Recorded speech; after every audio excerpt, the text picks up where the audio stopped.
तथागत भगवान गौतम बुद्ध, प्रियदर्शी राजा धम्माशू, विश्वरत्न बोधिसत्व बाबासाहेब आंबेडकर या महापुरुषांच्या विचार, स्मृती व कार्याला या ठिकाणी सर्वप्रथम विनम्र अभिवादन करतो। आज या ठिकाणी बुद्धिस्ट संघर्ष समिती लाखांदूर तालुक्याच्या वतीने भव्य असं धम्म संमेलन सकाळी 10 वाजल्यापासून ते आज रात्रीपर्यंत 3 सत्रामध्ये संपन्न होत आहे।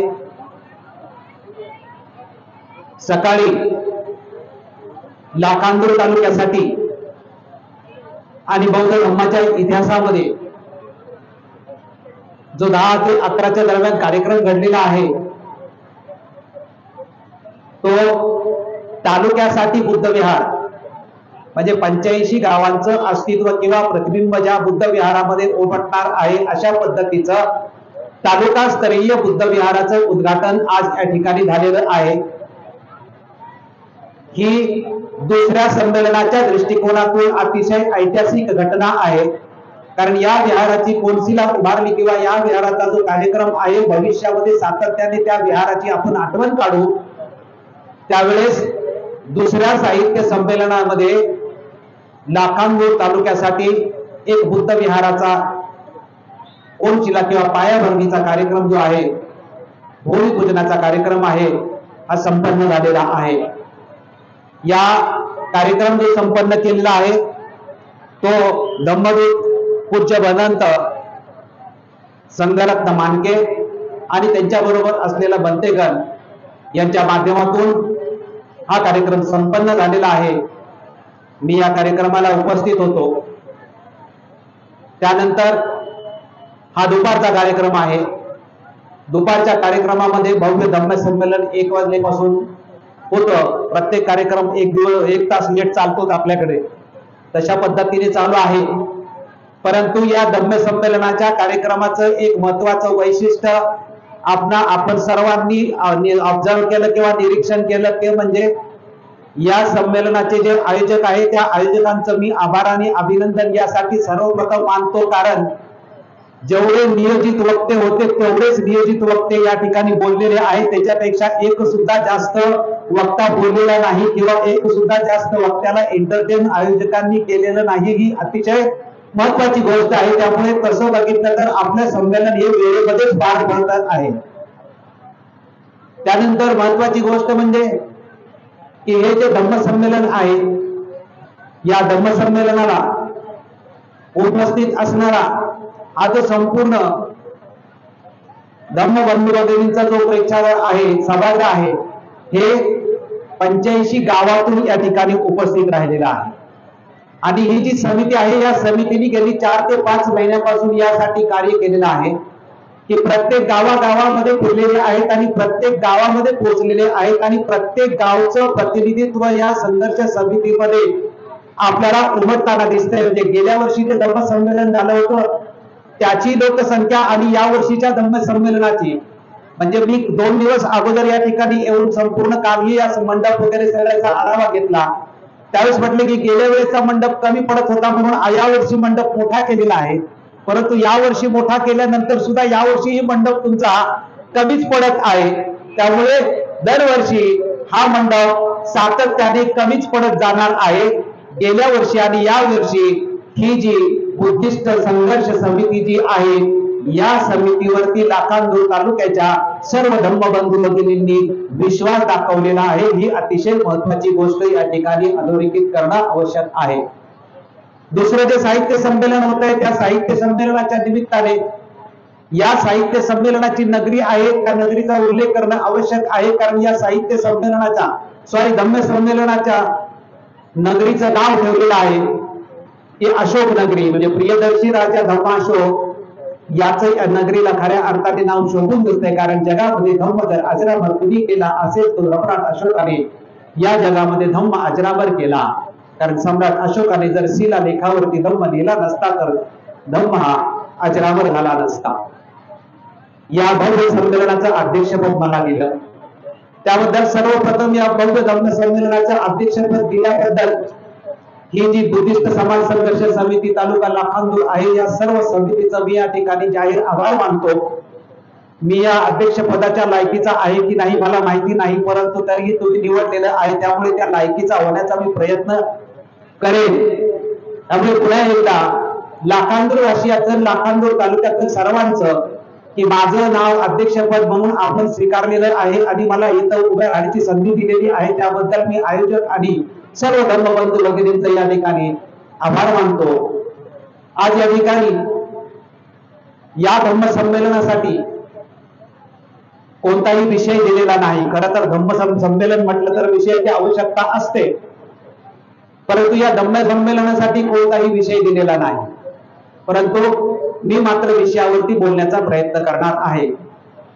मी जो विषय तुमच्या समोर मांडणार आहे तो धम्मसंहिता आणि धम्मसंहितेच्या अंमलबजावणीसाठी बौद्ध विहार व्यवस्थापन कायदा झाला पाहिजे हा विषय मी तुमच्या समोर प्रेझेंट करणार आहे. परंतु माझा विषय प्रेझेंट करण्यापूर्वी किंवा माझा विषय तुमच्या समोर सादर करण्यापूर्वी आज गेल्या वर्षीपासून या वर्षी आणि इथून पुढेही हे जे धम्म संमेलन होणार आहे, हे धम्म संमेलनाची तारीख मात्र ऐतिहासिक आहे आणि ही तारीख सूर्यपुत्र भैयासाहेब आंबेडकरांच्या जयंतीची तारीख आहे. त्यामुळे आज आपण किंवा इथून पुढे जेवढे कार्यक्रम करणार आहेत त्यावेळेस त्या कार्यक्रमाच्या सुरुवातीला आपल्या प्रत्येकाचं कर्तव्य बनतं आणि माझं तर अधिकृतपणे कर्तव्य बनतं की सूर्यपुत्र भैयासाहेब आंबेडकरांच्या जीवन कार्याचा थोडा तरी का होईना आढावा घेतल्यानंतरच कुठल्याही विषयाला धम्म संमेलनाच्या सुरुवात होऊ शकते, त्याच्या अगोदर सुरुवात होऊ शकत नाही. आणि म्हणून सर्वप्रथम माझं भाषण सुरू करण्यापूर्वी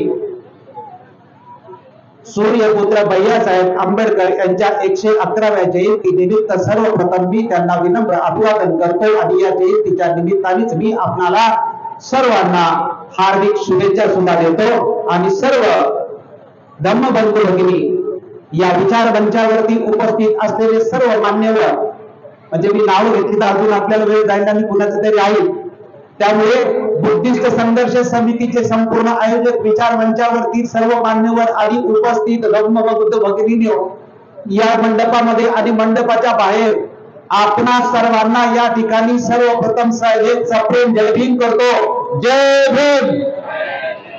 आणि माझ्या भाषणामधला पहिला जो मुद्दा आहे तो सूर्यपुत्र भैयासाहेब आंबेडकरांच्या कार्याचा आढावा या ठिकाणी मी प्रथम घेऊन मगच माझ्या मुद्द्याला सुरुवात करण्याचा प्रयत्न करणार आहे.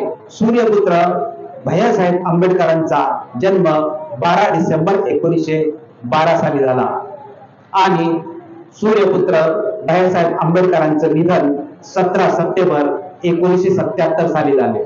म्हणजे 1912 ते 1917 या मधला जो 65 वर्षाचा काळ त्यांना जो मिळालेला आहे, या 65 वर्षाच्या काळाचा आपण आढावा घेणार आहोत. डॉक्टर बाबासाहेब आंबेडकरांना 5 अपत्य होती.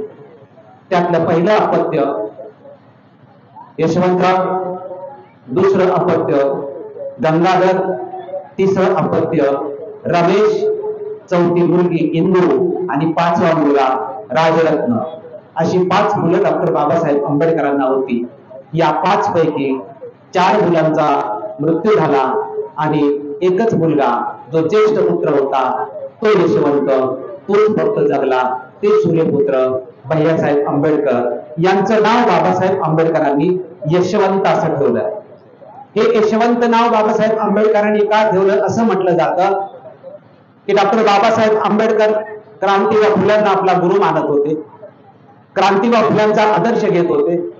आपले क्रांतीबा फुल्यांच्या मुलाचं नाव यशवंत होतं आणि बाबासाहेब आंबेडकरांचा राजर्षी शाहू महाराजांचा घनिष्ठ संबंध आपल्या सर्वांनाच माहित आहे.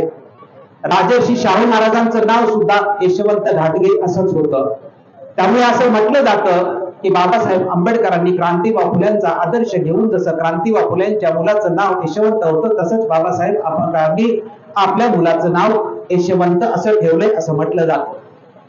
सुरुवातीला लहानपणी यशवंतला भैया म्हणत असे आणि मोठ्यापणी भैयासाहेब असं म्हटलं गेलं. या 65 वर्षाच्या कालखंडामध्ये संपूर्ण आयुष्य आपण इथे सांगत बसणार नाही, परंतु ठराविक मुद्दे मात्र इथे सांगणं अतिशय आवश्यक आहे।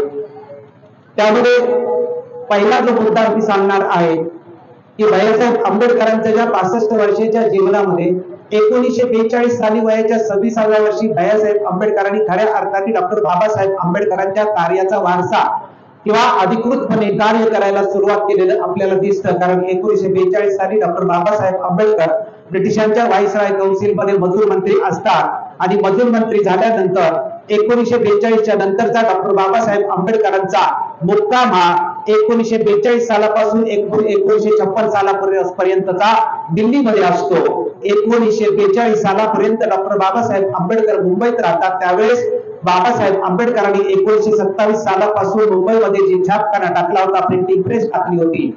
1927 च्या अगोदर जे मूक नायक निघत होतं त्या मूक नायकाच्या कालखंडामध्ये बाबासाहेब आंबेडकरांची स्वतःची प्रेस नव्हती, परंतु 1927 पासून डॉक्टर बाबासाहेब आंबेडकरांची भारत भूषण ही स्वतःची प्रेस होती। बाबासाहेब आंबेडकर स्वतः जातीने या प्रेसकडे लक्ष देत होते आणि या प्रेसच्या माध्यमातून डॉक्टर बाबासाहेब आंबेडकर आपल्या पाक्षिकाच्या माध्यमातून स्वतःच्या समाजाला जागृत करण्याचा प्रयत्न करत होते। बाबासाहेब आंबेडकरांचं हे काम 1942 सालापर्यंत बाबासाहेब आंबेडकरांनी स्वतः जातीने लक्ष घालून केलं, परंतु बाबासाहेब आंबेडकर 1942 ला ज्यावेळेस मजूर मंत्री झाले आणि 42 च्या नंतर बाबासाहेब आंबेडकरांनी जी अजरामर कामं केली, म्हणजे 1942 ला जी मजूर मंत्री झाली ती अजरामर कामं झाली, म्हणजे या देशातला शिपायापासून IAS ऑफिसर पर्यंत असेल किंवा कारखान्यातल्या मजुरापासून ते जनरल मॅनेजर पर्यंत असेल, या देशातला कुठलाही कामगार असेल त्या कामगाराच्या आयुष्यामध्ये खऱ्या अर्थाने जर आज या देशामध्ये जर क्रांती करत असेल, त्याला PF मिळत असेल, ग्रॅज्युटी मिळत असेल, सुट्टी मिळत असेल, महिन्याचा पगार मिळत असेल, 8 तासाची ड्युटी मिळत असेल, ट्रायपार्टी अग्रीमेंट, इंडियन युनियन ऍक्ट असेल, ही सगळी 1942 ला डॉक्टर बाबासाहेब आंबेडकर व्हाईसराय काउन्सिलच्या मजूर मंत्री असताना केलेली ऐतिहासिक कामं आहेत आणि या ऐतिहासिक कामाला पुन्हा डॉक्टर बाबासाहेब आंबेडकरांनी 1950 च्या संविधानामध्ये याला अधिकृत सुद्धा केलेलं आहे।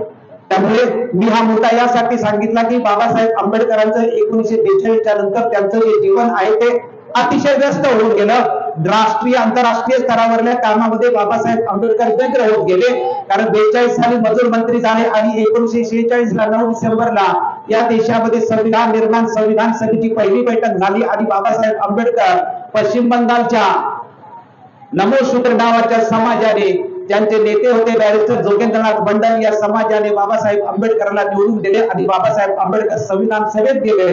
पहिलं भाषण बाबासाहेब आंबेडकरांचं आपल्या सर्वांना माहित आहे आणि बाबासाहेब आंबेडकर ऑगस्ट 1947 ला संविधानाच्या मसुदा समितीचे अध्यक्ष झाले आणि बाबासाहेब आंबेडकरांचं काम अजून वेगळं किंवा व्यस्त होत गेले।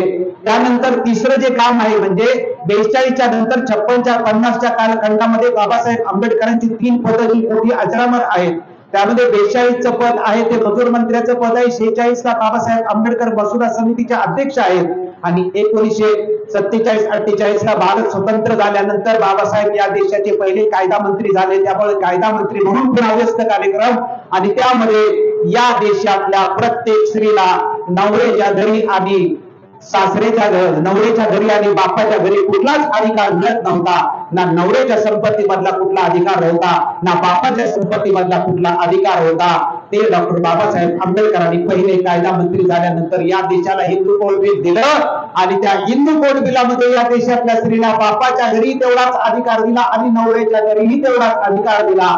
त्यामुळे ही बाबासाहेब आंबेडकरांची अधिकृत अजरामर कामं आहेत। या कामामध्ये व्यस्त झाल्यामुळे बाबासाहेब आंबेडकरांचं मुंबई मधलं जे प्रेसचं काम होतं त्या कामाकडे दुर्लक्ष होऊन साहजिक होतं। हे जे दुर्लक्ष आहे हे ओळखलं आणि भैयासाहेब आंबेडकरांनी प्रेसच्या कामाला सुरुवात केली आणि 42 सालापासून भैयासाहेब आंबेडकरांनी 42 सालापासून 1977 सालापर्यंत आपल्या शेवटच्या श्वासापर्यंत आपल्या वडिलांनी जे प्रेसचं काम चालू ठेवलं होतं ते शेवटपर्यंत त्यांनी ते केलं. शेवटी त्यांचं धम्मयान हे चालू होतं आणि प्रबुद्ध भारत हे त्यांचं कायमस्वरूपी चालूच होतं. धार्मिक प्रबोधन करण्यासाठी या प्रेसच्या माध्यमातून काम केलेलं आहे. सामाजिक प्रबोधन करण्यासाठी या प्रेसच्या माध्यमातून कार्य केलेलं आहे. त्यामुळे भैयासाहेब आंबेडकरांच्या जीवनामध्ये सर्वात महत्वाचं पहिलं जे योगदान आहे ते बाबासाहेब आंबेडकरांच्या प्रिंटिंग प्रेसचं काम करून त्या माध्यमातून भैयासाहेब आंबेडकरांनी आपल्या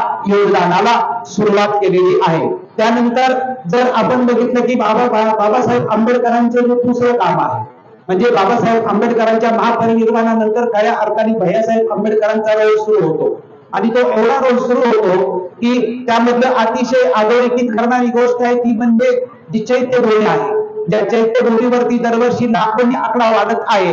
म्हणजे मागच्या 2-4 वर्षापूर्वी जो 30 पासून 35 पर्यंत, 35 पासून 40 पर्यंत गेला होता आणि या वर्षी 50 लाखापर्यंत गेला होता. ती जी चैत्यभूमी होती ही चैत्यभूमी निर्माण करण्याचं श्रेय एकट्या भैयासाहेब आंबेडकरांना जात होतं. कारण ही चैत्यभूमी निर्माण करण्यापूर्वी सुरुवातीला काही लोकांनी विरोध केला होता की इथं बाबासाहेब आंबेडकरांचं छोटं स्मारक करण्याऐवजी आपण दुसरीकडे मोठं बाबासाहेब आंबेडकरांचं स्मारक करू आणि काही लोकांनी याची वर्गणी घालायला सुद्धा सुरुवात केली होती. परंतु भैयासाहेब आंबेडकरांनी कुणाचं हे ऐकलं नव्हतं की बाबासाहेब आंबेडकरांचं मला इथं स्मारक करायचं आहे आणि ते स्मारक भैयासाहेब आंबेडकरांनी करून दाखवलं आणि ते स्मारक करून दाखवल्यामुळे 50 लाखाचा जनसागर तिथं पोहोचतो. त्या चैत्यभूमीच्या निर्मितीमुळे पुढे भविष्यामध्ये किती मोठी घटना घडली की चैत्यभूमीच्या बाजूची इंदू सुद्धा मागण्यासाठी आपल्याला अधिकृतपणे तो मुद्दा मिळाला. आता त्या चैत्यभूमीला जोडून ज्यावेळेस इंदू ब्रिज चालू होईल, इंदू ब्रिजच्या जागी जी बाबासाहेब आंबेडकरांचं स्मारक होईल त्यावेळेस खऱ्या अर्थाने आपल्याला भैयासाहेब आंबेडकरांचा दूरदृष्टीपणा हे सुद्धा आपल्या लक्षामध्ये येईल. ही चैत्यभूमी निर्माण करण्यासाठी भैयासाहेब आंबेडकरांच्याकडे पैसे नव्हते, पैसे कमी पडत होते. बाबासाहेब आंबेडकरांचा 75वा अमृत महोत्सव या देशामध्ये मोठ्या प्रमाणामध्ये साजरा होणार होता किंवा होत होता. याच कालखंडामध्ये 1966 साली भैयासाहेब आंबेडकरांनी विचार केला आणि जाहीर केलं की बाबासाहेब आंबेडकरांची ज्योत महूवरून मुंबईला न्यायची. महूवरून मुंबईला बाबासाहेब आंबेडकरांची ज्योत काढण्याची भैयासाहेब आंबेडकरांनी व्यक्तीच्या स्वतः तयारी केली होती. पुण्यातून मिलिटरीची एक जुनी जीप भैयासाहेब आंबेडकरांनी विकत घेतली होती. त्याला दुसरा एक मागे रथ त्या जीपचा जोडला होता. एक ड्रायव्हर होता बरोबर. तो ड्रायव्हर थकल्यानंतर स्वतः भैयासाहेब ती गाडी चालवायचे. वरळी मधला अय्या सुतार नावाची जी व्यक्ती होती, या अय्या सुतार नावाच्या व्यक्तीकडून भैयासाहेबांनी ती भीमज्योत बनवली होती. ती 8 पानाचं कमळाची भीमज्योत ही होती. त्याला लाकडाची मूळ अतिशय सुंदर अशी बनवली होती आणि तो बनवणारा वरळीचा अय्या सुतार होता. या सुताराला सांगितलं होतं की 21 दिवसाची ही जी भीमज्योत होती महू ते मुंबई या कालखंडामध्ये तो सुतार सुद्धा बरोबर होता. सुगंधराय गायकवाड असतील, आरती रोके असतील, एदल कांबळे असतील, ही मंडळी भैयासाहेब आंबेडकरांच्या बरोबर ती होती. जगजीवन रामांनी महू येथे त्या ज्योतीचं उद्घाटन केलं होतं की सुरुवात केली होती आणि तिथून ती ज्योत ही मुंबईला आली होती. ज्यावेळेस मुंबईला 14 एप्रिलला या ज्योतीचा समारोहाचा मोठा कार्यक्रम झाला, तिथे भैयासाहेब आंबेडकरांनी जाहीर केलं की महू ते मुंबईला दरम्यान मला जो समाजाने योगदान केलेलं आहे, जे मला दान दिलेलं आहे, या संपूर्ण दानाचा मी उपयोग जो आहे तो मी चैत्यभूमीच्या निर्मितीसाठी पूर्णपणे वापरणार आहे. आणि त्या दानातून भैयासाहेब आंबेडकरांनी चैत्यभूमीचं 1966 साली काम पूर्ण केलेलं आहे. त्यामुळे तुमचा माझा भैयासाहेब आंबेडकरांना त्या पिढीने पूर्णपणे भैयासाहेब आंबेडकरांना सहकार्य केलेलं आहे. त्यामुळे भीम ज्योतीचे पुरस्कर्ते भैयासाहेब आंबेडकर हे आहेत. ज्याप्रमाणे चैत्यभूमी आहे त्याचप्रमाणे दीक्षाभूमीमध्ये सुद्धा भैयासाहेब आंबेडकरांनी आपल्या परीने योगदान केलेलं आहे.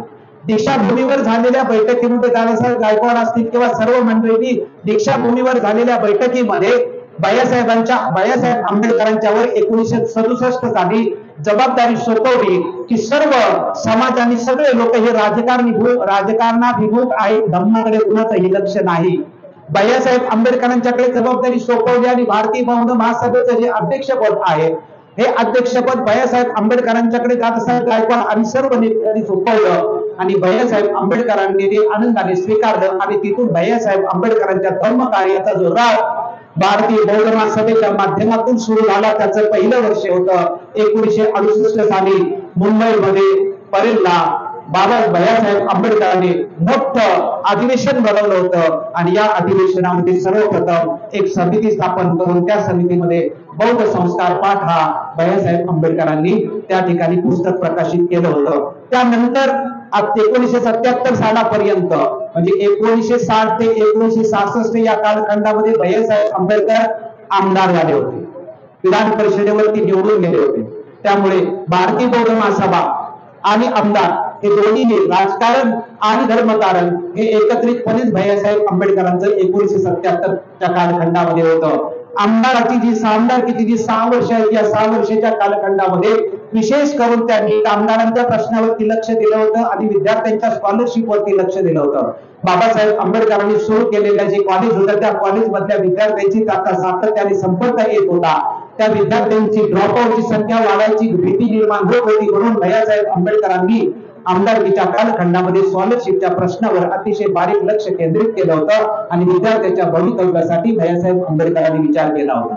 त्यामुळे आमदारकीचा कालखंड भैयासाहेब आंबेडकरांनी चांगला केलेला आहे. 1960 साली बाबासाहेब आंबेडकरांच्या महापरिनिर्वाणानंतर बाबासाहेब आंबेडकरांनी जी संघटना सुरू केली होती, मुंबई म्युनिसिपल कामगार संघटना, या कामगार संघटनेचे ते 1960 साली अध्यक्ष झाले आणि शेवटपर्यंत त्या अध्यक्ष पदावरून मुंबई म्युनिसिपल म्हणजे कामगार नेते म्हणून भैयासाहेब आंबेडकर होते. त्या संघटनेचे आजही श्रद्धेय बाळासाहेब आंबेडकर हे मुंबई म्युनिसिपल कामगार संघटनेचे अध्यक्ष आहेत. त्यामुळे भैयासाहेब आंबेडकरांना बौद्धाचार्याचे शिल्पकार सुद्धा म्हटलं जातं, कारण 1967 साली भैयासाहेब आंबेडकरांना भारतीय बौद्ध महासभेचं अध्यक्षपद मिळाल्यानंतर 1967 च्या कालखंडामधला जो धम्मचक्र प्रवर्तन दिन होता, या धम्मचक्र प्रवर्तन दिनाच्या मुहूर्तावर किंवा त्या दिवशी भैयासाहेब आंबेडकरांनी 10 दिवसाचे श्रामदेव झाले होते आणि चैत्यभूमीमध्ये ते 10 दिवस राहिले होते. महाकश्यप पंडित हे श्रामदेव म्हणून त्यांचं जे नाव होतं ते त्या कालखंडामध्ये झालं होतं आणि तिथून पुढे भैयासाहेब आंबेडकरांनी भारतीय बौद्ध महासभेच्या माध्यमातून बौद्धाचार्य हे पद निर्माण केलं आणि आपण बघतो की हे बौद्धाचार्य आपल्या जन्मापासून मृत्यूपर्यंतचे धार्मिक संस्कार आहेत, जो विधी आहेत, हे विधी करण्याचं काम भारतीय बौद्ध महासभेचा बौद्धाचार्य हे अधिकृतपणे करत असतो. त्याची परीक्षा घेतली जाते, त्याला सनद दिली जाते आणि त्या सनद दिलेल्या बौद्धाचार्यालाच फक्त अधिकृतपणे तो संस्कार विधी करण्याचा अधिकार मिळतो. त्यामुळे भैयासाहेब आंबेडकरांचं जे जीवन होतं त्या जीवनामधला अतिशय विशिष्ट आणि महत्वाचा पैलू म्हणजे भैयासाहेब आंबेडकरांचं एक घोषवाक्य होतं, ते म्हणजे की माझ्या वडिलांचं व्यक्तिमत्व, माझ्या वडिलांचा विचार आणि माझ्या वडिलांच्या कार्याला माझ्यापासून कुठल्याही प्रकारचा अजिबात धक्का पोहोचू नये याचं मी आयुष्यभर सातत्याने काळजी घेईन. आणि भैयासाहेब आंबेडकरांनी ती शेवटपर्यंत भैयासाहेब आंबेडकरांनी काळजी घेतली. सर्वात जास्त भैयासाहेब आंबेडकरांनी धम्माच्या कार्यामध्ये काय केलं असेल तर बाबासाहेब आंबेडकरांची जे अमृत महोत्सवी वर्ष होतं त्या महू ते मुंबईचं घोषवाक्य त्यांनी बनवलं होतं. सारा भारत बौद्धमय करेन ही बाबासाहेब आंबेडकरांची संकल्पना होती. या सारा भारत बौद्धमय करेन या संकल्पनेच्या अंतर्गत डॉक्टर बाबासाहेब आंबेडकरांच्या या बौद्धमय संकल्पनेसाठी त्यांनी अनेक ठिकाणी धम्म परिषदा घेतल्या, अनेक ठिकाणी धम्म संमेलन घेतली आणि दीक्षेचे कार्यक्रम भैयासाहेब आंबेडकरांनी मोठ्या प्रमाणामध्ये त्यांच्या आयुष्यामध्ये केले. त्यामुळे भैयासाहेब आंबेडकरांनी धम्माच्या कार्यामध्ये कुठेच कधीही कसल्याही प्रकारची कमतरता ठेवली नाही आणि बाबासाहेब आंबेडकरांच्या नावाला, कार्याला आणि कुठल्याही प्रकारे मुलाकडून काहीही धक्का लागू नये असं त्यांचं जे घोषवाक्य होतं त्याला ते शेवटपर्यंत भैयासाहेब आंबेडकर लागले. भैयासाहेब आंबेडकरांच्या जीवनावर बोलायचं असेल तर प्रचंड आपल्याला बोलता येतील, परंतु मी थोडक्यामध्ये तुमच्या समोर सारांश ठेवला की भैयासाहेब आंबेडकर हे बौद्धाचार्यांचे शिल्पकार होते, भीम ज्योतीचे ते ठोस करते अधिकृतपणे होते. भैयासाहेब आंबेडकर हे आमदार होते. भैयासाहेब आंबेडकर हे कामगार नेते होते. सुदैवाने किंवा दुर्दैवाने म्हणा, भैयासाहेब आंबेडकरांच्या कार्यावरती मोठ्या प्रमाणात लेखन झालेलं नाही. मराठवाडा विद्यापीठ औरंगाबाद मध्ये फक्त 2 मुलांनी त्यांच्या कार्यावरती पीएचडी केलेली आहे. त्यांचं कामगार नेतं किंवा त्यांचे जे प्रेसचं काम आहे त्या प्रेसच्या कामावरतीही अधिक 2 लोकांनी पीएचडी केलेली आहे. अन्यथा भैयासाहेब आंबेडकरांच्या कार्यावरती जास्त लेखन झाले नसल्यामुळे सामान्य माणसांच्या पर्यंत बाबासाहेब आंबेडकरांचा मुलगा सूर्यपुत्र भैयासाहेब आंबेडकर यांच्या कार्याचा आढावा किंवा कार्याचा प्रचार प्रसार जास्त झालेला नाही. ही आनंदाची गोष्ट आहे की सूर्यपुत्र भैयासाहेब आंबेडकरांच्या नावाने लाखांदूर तालुक्याने त्यांच्या जयंतीच्या दिवशी कायमस्वरूपी धम्म संमेलनाचा कार्यक्रम घेऊन त्यांच्या कार्याला दरवर्षी उजागर करण्याचा हा जो संकल्प केलाय हा ऐतिहासिक आहे। त्याबद्दल आपण सर्वांनी या संघर्ष समितीचं टाळ्या वाजवून त्यांचा जे अभिनंदन करावं की हा तुमचा संकल्प हा अतिशय महत्वाचा संकल्प आहे। त्यामुळे 17 सप्टेंबर 1977 बाळासाहेब आंबेडकरांचं निधन होतं आणि त्यानंतर भारतीय बौद्ध महासभेचं अध्यक्षपद मीराताईंच्याकडे जातं आणि बाळासाहेब आंबेडकरांनी शेवटपर्यंत आपल्या शेवटच्या श्वासापर्यंत बाबासाहेब आंबेडकरांच्या ज्या ज्या संस्था होत्या त्या प्रत्येक संस्थेला पुढे घेऊन जाण्याचं काम केलं। रिपब्लिकन पक्षाचा स्वतःचा गट मी काढणार नाही कारण कंसात नाव घ्यावे लागेल म्हणून मी तो गट काढणार नाही। सर्वांना भैयासाहेबांची एक आठवण सांगतो, ती आठवण आपल्या सगळ्यांना रिपब्लिकन पक्षाला शिकलेल्या सगळ्या लोकांनी विचार करायला पाहिजे। 1952च्या निवडणुकीमध्ये डॉक्टर बाबासाहेब आंबेडकर दादर मतदारसंघातून निवडणूक हरले होते। त्यानंतर बाबासाहेब आंबेडकरांचं महापरिनिर्वाण होतं आणि त्यानंतर दुसरी जी सार्वत्रिक निवड आहे ती 1957 साली दुसरी सार्वत्रिक निवडणूक झाली। या दुसऱ्या सार्वत्रिक निवडणुकीमध्ये रिपब्लिकन पक्षाची संयुक्त महाराष्ट्राची चळवळ आणि याच्याबरोबर युती होती। त्यामुळे युतीचं तिकीट जे आहे हे बाळासाहेब आंबेडकरांना देऊ केलं होतं। बाळासाहेब आंबेडकरांनी चक्क ते तिकीट नाकारलं होतं आणि त्याचं कारण काय दिलं होतं हे आपण सगळ्यांनी लक्षात घेण्याची आवश्यकता आहे की सरळ रिपब्लिकन पक्ष बाळासाहेब आंबेडकरांना दादर मतदारसंघातून खासदारकीचं तिकीट देतो आणि बाळासाहेब आंबेडकरांनी नाकारताय आणि बाळासाहेबांनी ते घेतलंच नाही शेवटपर्यंत। कारण काय सांगितलं की मी 1956 साली बौद्ध झालेलो आहे। दादरचा जो मतदारसंघ आहे तो अनुसूचित जातीसाठी रिझर्व आहे। माझा अनुसूचित जातीशी काहीही संबंध नाही, मी एससी नाही, मी आता बौद्ध आहे आणि बौद्ध असल्यामुळे अनुसूचित जातीशी माझा काहीही संबंध नसल्यामुळे मी रिझर्व मतदारसंघातून निवडणूक लढणार नाही। त्यामुळे हे कारण देऊन बाळासाहेब आंबेडकरांनी तिकीट नाकारलं होतं। परंतु बाबासाहेब आंबेडकरांनीही हाच संकल्प केला होता की मी बौद्ध धर्माची दीक्षा घेतल्यानंतर माझा शेड्यूल कास्टचा काही संबंध नाही, शेड्यूल कास्ट फेडरेशनशी संबंध नाही। तीच भूमिका बाळासाहेब आंबेडकरांनी सुद्धा घेतली होती की मी निवडणूक अनुसूचित जातीच्या मतदारसंघातून रिझर्व मधून लढणार नाही कारण मी आता शेड्यूल कास्ट नाही, मी आता बौद्ध झालेलो आहे। या कारणास्तव लढवल्या। त्यामुळे बाळासाहेब आंबेडकरांच्या संदर्भामध्ये अनेक आठवणी आपल्याला सांगता येतील, परंतु वेळेचं बंधन असल्यामुळे मी या ठिकाणी बाळासाहेब आंबेडकरांना पुन्हा एकदा त्रिवार वंदन करतो, अभिवादन करतो। आणि हा जो माझा पहिला मुद्दा होता तो पहिला मुद्दा या ठिकाणी बाळासाहेब आंबेडकरांना 111व्या जयंतीच्या निमित्ताने अभिवादन आपण त्यांच्या आठवणी उजागर करून या ठिकाणी केलेला आहे। माझा जो अधिकृत विषय आहे तो मी तुम्हाला या ठिकाणी सांगितलेला आहे की धम्मसंहिता आणि तिची अंमलबजावणी करण्यासाठी बुद्धविहार व्यवस्थापन कायदा हा विषय थोडक्यामध्ये तुमच्या समोर मांडण्याचा प्रयत्न करणार आहे, संक्षिप्तपणेच मांडण्याचा प्रयत्न करणार आहे। ते जे मुद्दे आहेत या विषयाचे, प्रथम मी तथागत भगवान गौतम बुद्धाच्या बुद्ध शासनाबद्दल तुम्हाला एक मुद्दा सांगणार आहे। भगवान बुद्धाचं बुद्ध शासन आणि बुद्धाच्या महापरिनिर्वाणानंतर घडलेल्या घटना सांगणार आहे। त्यानंतर डॉक्टर बाबासाहेब आंबेडकरांनी त्या पार्श्वभूमीवर कोणत्या धम्माचं या देशामध्ये पुनरुज्जीवन केलेलं आहे तो मुद्दा सांगणार आहे आणि भगवान बुद्धाचं कोणत्या धम्माचं पुनरुज्जीवन केलं आणि त्या धम्माच्या पुनरुज्जीवनाचा विकास करण्यासाठी बाबासाहेब आंबेडकरांनी कोणती योजना मांडली आणि त्या योजनेसाठी शासन निर्माण करण्याचा बाबासाहेब आंबेडकरांनी कसा प्रयत्न केला, हा पहिल्या भागावर हे मुद्दे तुमच्या समोर मांडणार आहे। आणि मग आपल्याला धम्मसंहिता आणि बुद्धविहार व्यवस्थापन कायद्याची आवश्यकता काय आहे ते मी तुमच्या समोर मांडण्याचा प्रयत्न करणार आहे। तुम्ही सर्वजण ऐकताय असं मी समजतोय। आमच्या धर्मबंधू भगिनींना सुद्धा विनंती आहे की ज्यांना इथं बोलायचं त्यांनी इथं बोलू नका, बोलायचं असेल तर उठून जा, परंतु इथं बसलेल्यांना मात्र डिस्टर्ब करू नका। ज्यांना बोलायचं त्यांनी पाठीमागे जाऊन बोलू शकता। पहिला मुद्दा आहे माझा की तथागत भगवान गौतम बुद्धाचा जे धम्मशासन आहे, सुत्त पिटक अधिक विनय पिटक बरोबर बुद्ध शासन, याला धम्मकाया सुद्धा म्हटलेलं आहे। तथागत भगवान गौतम बुद्धांनी म्हटलेलं आहे की कोणत्याही समाजाची व्यवस्था करण्यासाठी कोणत्याही संस्थेची शासन व्यवस्था बनवण्यासाठी किंवा कोणताही समाज असेल, कोणतंही राष्ट्र असेल, कुठलीही संस्था असेल तर तिला शासन व्यवस्थेची आवश्यकता अधिकृतपणे असते.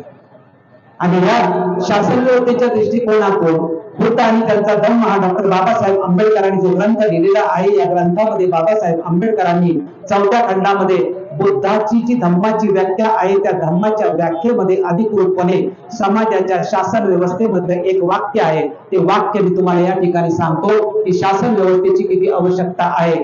धर्म आणि धम्म याच्यातला फरक सांगणारा जो 4था खंड आहे त्यामध्ये बाबासाहेब आंबेडकरांनी लिहिलेलं बुद्धाच्या धम्माच्या व्याख्येमध्ये म्हटलेलं आहे, धम्माबरोबरच धम्माचं उल्लंघन करणाऱ्याला शिक्षा करणारी न्याय व्यवस्था असली पाहिजे. म्हणजे धम्म आहे परंतु त्या धम्माचं उल्लंघन करणाऱ्याला शिक्षा करणारी न्याय व्यवस्था असली पाहिजे. या संदर्भ आहे. याच संदर्भाच्या नंतर जर तुम्ही पुढचा खंड बघितला बुद्ध आणि त्यांचा धम्म संघाचा खंड बघितला तर या ठिकाणी बाबासाहेब आंबेडकरांनी जो बुद्धाचा संदर्भ दिलेला आहे, बुद्ध म्हणतात की केवळ धम्म शिकवल्यामुळे आदर्श समाज निर्माण होत नाही. केवळ धम्म शिकवल्यामुळे आदर्श समाज निर्माण होत नाही, तर आदर्श समाज निर्माण करण्यासाठी तुम्हाला रोल मॉडेल तयार करावा लागेल आणि त्या रोल मॉडेल साठी तुम्हाला शासन व्यवस्था निर्माण करावी लागेल. आणि म्हणून तथागत भगवान गौतम बुद्धांनी आपल्या धम्माचा रोल मॉडेल भिक्खू संघ केला आणि या भिक्खू संघासाठी तथागत भगवान गौतम बुद्धांनी विनय पिटक नावाची शासन व्यवस्था बनवली. म्हणून विनय पिटक आणि धम्म पिटक या दोघांचं मिळून बनतं, त्याला बुद्ध शासन असं अधिकृत म्हटलं जातं. त्यानंतर ही जी व्यवस्था आहे ही तथागत भगवान गौतम बुद्धांनी म्हणजे तुम्हाला थोडक्यामध्ये सांगितलं की बुद्धाचं जे शासन आहे ते सुत्त पिटक आणि विनय पिटक हे बुद्धाचं शासन आहे. याच बुद्धाच्या तथागत बुद्धांनी जे शासन दिलं ते शासन व्यवस्थेच्या संदर्भामध्ये 45 वर्ष तथागत भगवान गौतम बुद्धांनी पायी फिरून जो धर्म संदेश सांगितला तो 84,000चं जे तत्वज्ञान आहे ते कशामध्ये आहे, ते सुत्त पिटकामध्ये आहे. आणि या तत्वज्ञानाला बरोबर घेऊन जाण्यासाठी जो संघ आहे विनयशील संघ, त्याच्यासाठी जे भिक्खू संघ आहे त्याच्यासाठी 227 नियम बनवलं आणि भिक्खू संघ आहे त्यांच्यासाठी 311.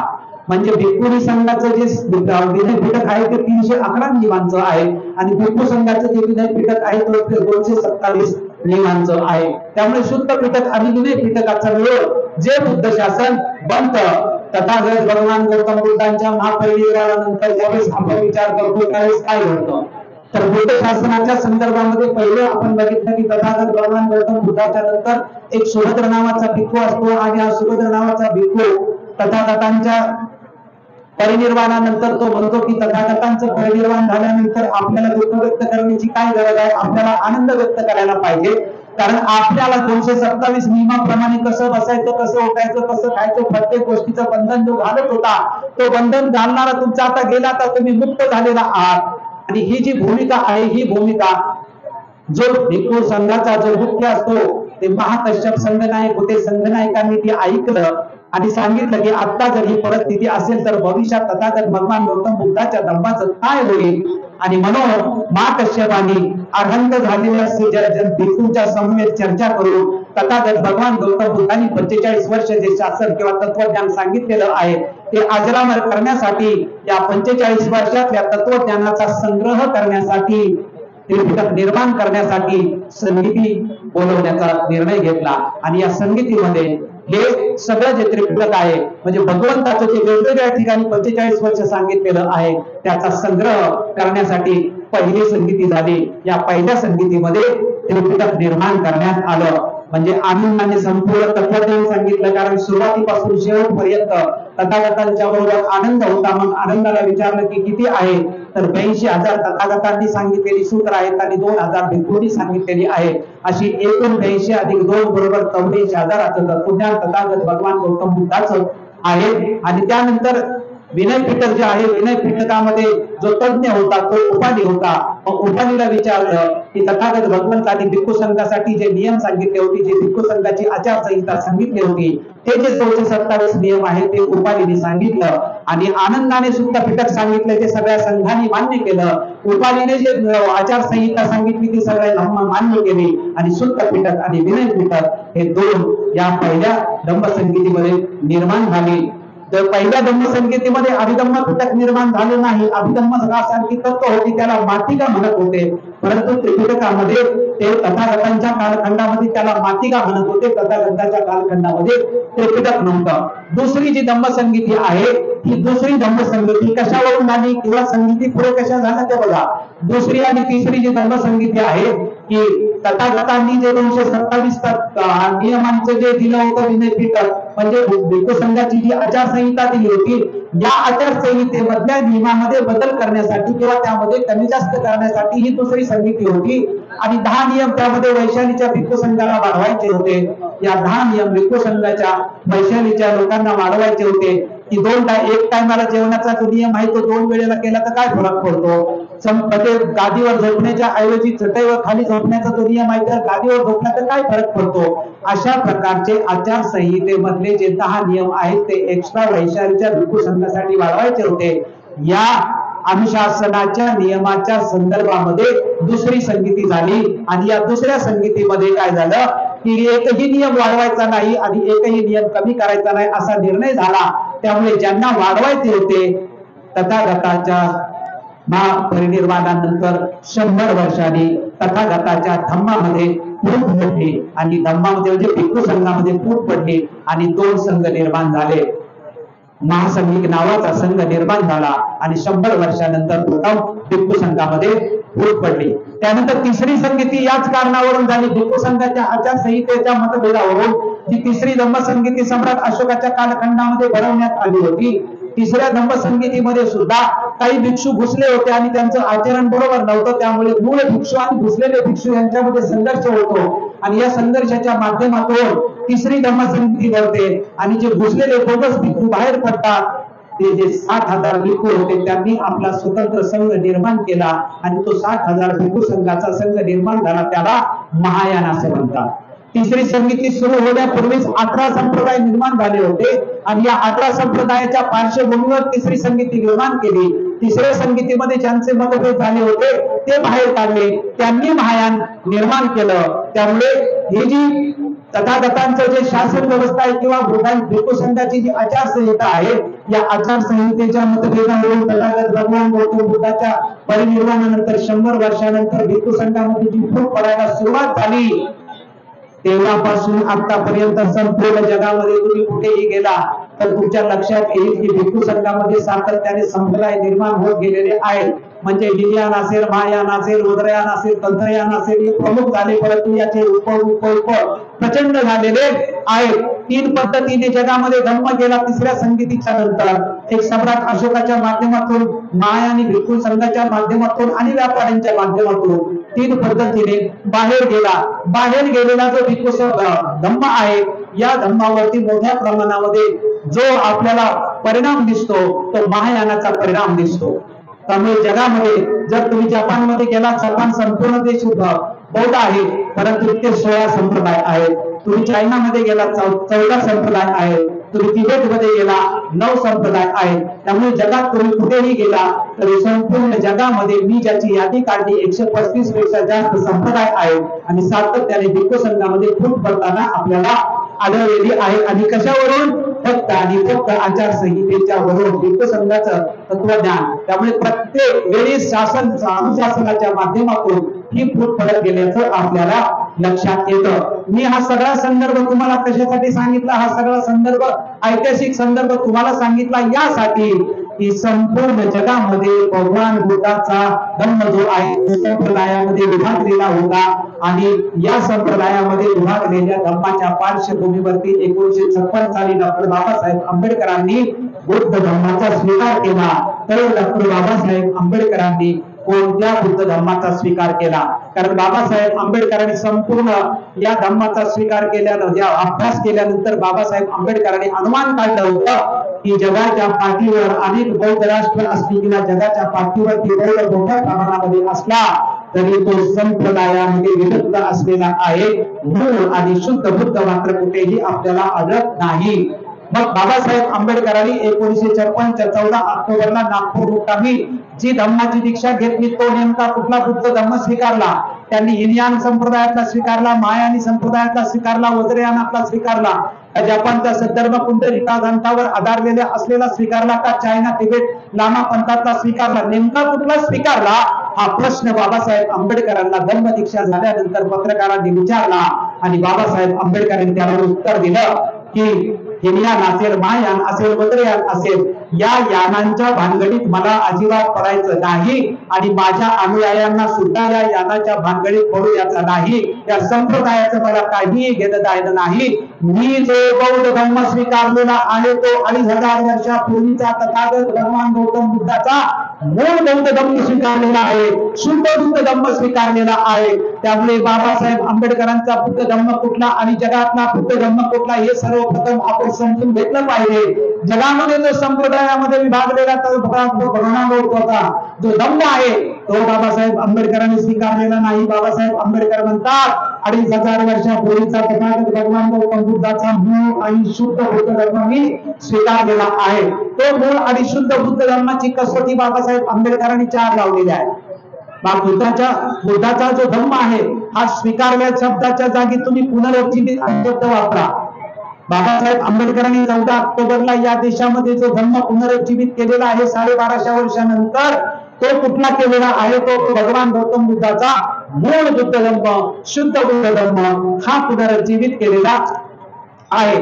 बाबासाहेब आंबेडकरांनी या देशामध्ये जो पुनरुज्जीवित केलेला, पुनरुज्जीवित शब्दाखाली सातत्याने आपण अंडरलाईन करून ठेवा, स्वीकारला म्हणण्याच्या ऐवजी कुठला धर्म या देशातला बौद्ध धर्म नष्ट केला होता, बौद्ध धर्म पुन्हा या देशात जो पूर्वी होता तोच मी पुन्हा या ठिकाणी एस्टॅब्लिश करण्याचा प्रयत्न केलेला आहे। त्याचे निकष बाबासाहेब आंबेडकरांनी ठरवले होते। त्या निकषावरती जे जे बसलं ते जगातल्या सगळ्या ग्रंथाचा अभ्यास करून त्या निकषामध्ये जे बसलं तेच बुद्धाचं आहे आणि त्या निकषामध्ये बसलं नाही ते बुद्धाचं नाही म्हणून बाजूला काढलं आणि ते सगळं एकत्र केलं आणि त्याचा ग्रंथ बनवला। त्या ग्रंथाला इंग्रजीमधला ओरिजिनल ग्रंथाला द बुद्धा अँड हिज धम्मा असं म्हटलं। ते निकष 4 कुठले आहेत ते अतिशय महत्त्वाचे आहेत। पहिला निकष तर्कसंगत, दुसरा निकष बुद्धिसंगत, तिसरा निकष विज्ञानवादी, चौथा निकष लोककल्याणकारी। ह्या 4 निकष बाबासाहेब आंबेडकरांनी ठेवले आपल्या पुनरुज्जीवित धम्माचे की तर्क, बुद्धी, विवेक आणि लोककल्याण या 4 तत्वामध्ये जे बसेल ते तथागत भगवान गौतम बुद्धाचं आणि या 4 तत्वामध्ये बसणार निकषामध्ये बसणार नाही ते भगवान गौतम बुद्धाचं नाही। आणि या 4 निकषामध्ये बसलेलं जे कलेक्शन आहे हे कलेक्शन बाबासाहेब आंबेडकरांनी जवळजवळ 1940 सालाच्या नंतर म्हणजे 1948 ला पी लक्ष्मी नरसो यांचा जो ग्रंथ essence of Buddhism doctor Babasaheb आंबेडकरांनी प्रकाशित केला होता, त्या ग्रंथाच्या प्रस्तावनेमध्ये बाबासाहेब आंबेडकरांनी जाहीर केलं होतं की बुद्धाच्या चरित्रावरचं सविस्तर पुस्तक मी लिहित आहे। धनंजय कीराच्या पुस्तकामध्ये 2 नोव्हेंबर 1951 ही तारीख आहे। बुद्ध आणि त्यांचा धम्म हा ग्रंथ लिहायला सुरुवात केलेल्याची, परंतु ती धनंजय कीरांची अधिकृतपणे तारीख असेल त्याच्याही अगोदर बाबासाहेब आंबेडकरांनी अधिकृतपणे जाहीर केलेला आहे की अशा प्रकारचा मी ग्रंथ लिहायला घेतलेला आहे।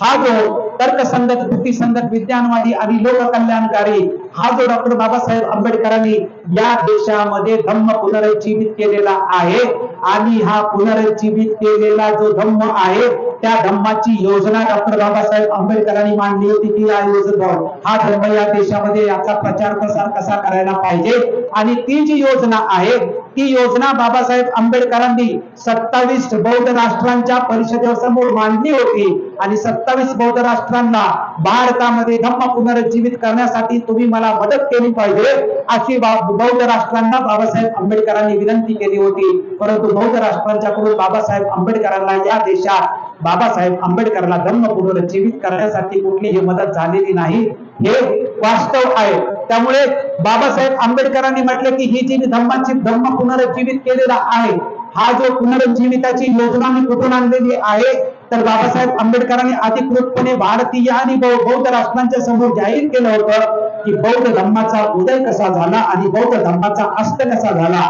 तर उदय आणि अस्त याच्या अभ्यासातून मी धम्माची पुनर्जीवन योजना बनवलेली आहे। हा बाबासाहेब आंबेडकरांच्या धम्म पुनर्जीवन योजनेचा अधिकृतपणे काय होता अभ्यासाचा संदर्भ होता। याचं तत्वज्ञान काय होतं किंवा याचं तत्व काय होतं तर बाबासाहेब आंबेडकर म्हणतात की बुद्धाचा धम्म हा मूलत आणि तत्वता तो सामाजिक आहे। बुद्धाचा धम्म हा मूलता आणि तत्वता तो सामाजिक आहे असं डॉक्टर बाबासाहेब आंबेडकर म्हणतात। ही जी धम्माची पुनरुज्जीवन योजना आहे ही डॉक्टर बाबासाहेब आंबेडकरांना अधिकृतपणे तिचा प्रचार आणि प्रसार करण्यासाठी बौद्ध राष्ट्रांच्याकडे मदत झाली नाही, म्हणून डॉक्टर बाबासाहेब आंबेडकरांनी ही योजना स्वतःच अधिकृतपणे या योजनेचा प्रचार प्रसार किंवा प्रात्यक्षिक करण्यासाठी 1954 साली भारतीय बौद्ध महासभेची स्थापना केली आणि भारतीय बौद्ध महासभेचे जी भारतीय बौद्ध महासभेची घटना आहे या घटनेमधलं जे तिसरं कलम आहे आणि तिसऱ्या कलमामध्ये जी 10 उद्दिष्ट सांगितलेली आहेत ती बाबासाहेब आंबेडकरांची या देशामध्ये पुनरुज्जीवन करण्याची जी संकल्पना आहे की या देशामध्ये विहार निर्माण झाली पाहिजेत, या देशामध्ये बुद्ध विहाराशी संदर्भ करून संपूर्ण बुद्ध विहाराशी अटॅच असणारी संस्था निर्माण झाली पाहिजे। त्याचा संदर्भ जागोजागी बाबासाहेब आंबेडकरांनी दिला होता की ख्रिश्चन धर्माच्या कार्यपद्धतीचं आपण अनुकरण जसं त्या तसं करायला पाहिजे हे बाबासाहेब आंबेडकरांची भूमिका अनेक ठिकाणी बाबासाहेब आंबेडकरांनी म्हटलंय। कार्यपद्धतीची तत्वज्ञानाची नाही, ख्रिश्चन मिशनरींची जी कार्यपद्धती आहे तिचं आपण जसं तसं अनुकरण करायला पाहिजे आणि असं अनुकरण करणं काही वावग नाही, कारण जगातल्या ख्रिश्चन धर्माची मिशनरी कार्यपद्धती जी आज आहे ती मूळ तथागत भगवान गौतम बुद्धाच्या भिक्खू संघाची किंवा बौद्ध धर्माचीच आहे। त्यामुळे आज आपण तिचं अनुकरण केलं तरी वावग असं काहीच होणार नाही। ती ख्रिश्चन धर्माच्या मिशनरी पद्धती काय बाबासाहेब आंबेडकर सांगतात की आता जर तुम्ही संपूर्ण जगात किंवा भारतामध्ये गेलात आणि पाहिलं की चर्च आहे आणि ती चर्चची संस्था आहे, या चर्चच्या संस्थेच्या अंतर्गत तुम्हाला कॉलेज निघालेले दिसतं, या चर्चच्या अंतर्गत संस्थेत तुम्हाला हॉस्टेल निघालेले दिसतात, या चर्चच्या अंतर्गत तुम्हाला हॉस्पिटल असेल किंवा विविध समाजाच्या संस्था असतात, कंट्रोल्ड बाय चर्च अशा पद्धतीनं आपल्याला दिसतं। अशाच पद्धतीची योजना डॉक्टर बाबासाहेब आंबेडकरांनी मांडलेली आपल्या लक्षात येतं। ही जी बाबासाहेब आंबेडकरांची पुनरुज्जीवित योजना आहे ही योजना बाबासाहेब आंबेडकरांनी यशस्वी करण्यासाठी जे शासन मांडलं होतं ते शासन मांडण्यासाठी बाबासाहेब आंबेडकरांचा मी तुम्हाला संदर्भ सांगतो। 1950 साली डॉक्टर बाबासाहेब आंबेडकरांनी बुद्ध आणि त्यांचा धम्माचं भवितव्य हा कलकत्त्याच्या महाबोधी सभेला जो लेख लिहिला होता त्या लेखामध्ये म्हणजे हा लेख बाबासाहेब आंबेडकरांनी मॅट्रिकची परीक्षा पास झाल्यानंतर केळुसकर गुरुजींनी जे बाबासाहेब आंबेडकरांना बुद्ध चरित्र दिलं होतं आणि ते बुद्ध चरित्र दिल्यानंतर बाबासाहेब आंबेडकर बुद्ध धम्माकडे वळालो होतो। हे 15 मार्च 1956 ची बाबासाहेब आंबेडकरांची बुद्ध आणि त्यांचा धर्म या ग्रंथाची प्रस्तावना आहे। त्या प्रस्तावनेमध्ये बाबासाहेब आंबेडकरांनी अधिकृतपणे कबूल केलं होतं। 1907 सालापासून बाबासाहेब आंबेडकरांचा बौद्ध धर्माचा अभ्यास आहे तो 1956 सालापर्यंत बाबासाहेब आंबेडकरांचा बौद्ध धर्माचा अभ्यास हा अधिकृत चालू आहे। त्यामुळे बाबासाहेब आंबेडकरांनी जो बौद्ध धर्म या देशामध्ये प्रस्थापित करण्याचा जो प्रयत्न केला होता आणि त्याचा प्रचार प्रसार करण्यासाठी या देशामध्ये बाबासाहेब आंबेडकरांनी प्रयत्न केला होता आणि त्याचं डिक्लेरेशन की कुठला धर्म स्वीकारणार आहे त्याचं 50 सालापासून डिक्लेरेशन सुरू केलं होतं। त्या ग्रंथामध्ये बाबासाहेब आंबेडकर म्हणतात की कोणत्याही समाजाची समाज व्यवस्था बनवायची असेल तर कायदा आणि नीतिमत्ता या दोन्हीचीही आवश्यकता असते। कोणत्याही समाजाची समाज व्यवस्था बनवायची असेल तर कायदा आणि नीतिमत्ता या दोन्हीचीही आवश्यकता असते। एका या दोन्हीपैकी एक जरी नसेल तर ती समाज व्यवस्था कोसळल्याशिवाय राहणार नाही। दुसरा जो संदर्भ आहे शासन व्यवस्थेच्या संदर्भामध्ये तो अशा पद्धतीने आहे। मी हे सगळे संदर्भ कोणी ऐको न ऐको हे सगळं रेकॉर्डेड होत आहे यासाठी सुद्धा बोलतो, परत तुम्हाला ऐकायला मिळेल। आणि बौद्धांची आचारसंहिता नसल्यामुळे हा सगळा कल्लोळ आहे आणि बौद्धांची आचारसंहिता नसल्यामुळे कुठल्याही प्रकारची शिस्त नाही। ही आचारसंहिता बनवण्यासाठी बुद्धांनी जसं विनय पिटक बनवलं होतं तशाच पद्धतीने बाबासाहेब आंबेडकर सुद्धा धम्मसंहिता बनवणार होते। जसं बुद्धांनी अधिकृतपणे 227 नियमांचं भिक्खू संघासाठी आचारसंहिता बनवली होती तशीच बुद्ध बाबासाहेब आंबेडकरांनी 5व्या खंडामध्ये सांगितलं की उपासकासाठी वर्तणुकीचे नियम बनवले नव्हते, उपासकासाठी सुसंघटित व्यवस्था बुद्धांनी बनवली नव्हती, उपासकासाठी म्हणजे त्या कालखंडामध्ये बौद्ध समाज निर्माण केला नव्हता। ही तथागत भगवान गौतम बुद्धांनी निर्माण न केल्यामुळे बुद्ध धर्माच्या ऱ्हासाची अनेक कारण आहेत, त्या कारणातलं हे सुद्धा एक कारण आहे. म्हणून बाबासाहेब आंबेडकरांना उपासकांचा संघ निर्माण करायचा होता आणि त्या उपासकाच्या संघाचं संविधान निर्माण करायचं होतं. जसं तथागत भगवान गौतम बुद्धाच्या भिक्खू संघाचं संविधान बुद्धाने निर्माण केलं, कारण भगवान गौतम बुद्धाने फक्त भिक्खू संघाला दीक्षा दिली. बाबासाहेब आंबेडकरांनी सगळे लाखो उपासकांना दीक्षा दिली. त्या उपासकाचा संघ सुद्धा निर्माण झाला पाहिजे आणि त्या उपासकाच्या संघाचं संविधान बाबासाहेब आंबेडकर बनवणार होते. हे संविधान बनवण्याचा बाबासाहेब आंबेडकर संदर्भ सांगतात की बाबासाहेब आंबेडकर वरळीच्या एका भाषणामध्ये सुद्धा म्हणतात की बौद्ध होणं सोपं नाही. बौद्ध होणं सोपं नाही. मी आणि माझे सहकारी मिळून लवकरच एक नियमावली तयार करणार आहे. ती नियमावली ज्याला पसंत असेल त्यांनीच बौद्ध धर्माची दीक्षा घ्यायची, नाहीतर तुम्ही बौद्ध धर्माची दीक्षा याल आणि घरात खंडोबा आणि बाहेर बुद्ध देवाला मानणारे जर सगळे लोक तुम्ही बौद्ध धर्मात आला तर बौद्ध धर्माला तुम्ही कलंकित कराल आणि महाराजांनी बौद्ध धर्म कलंकित केला अशा पद्धतीचं होऊ नये म्हणून मी ती नियमावली बनवणार आहे.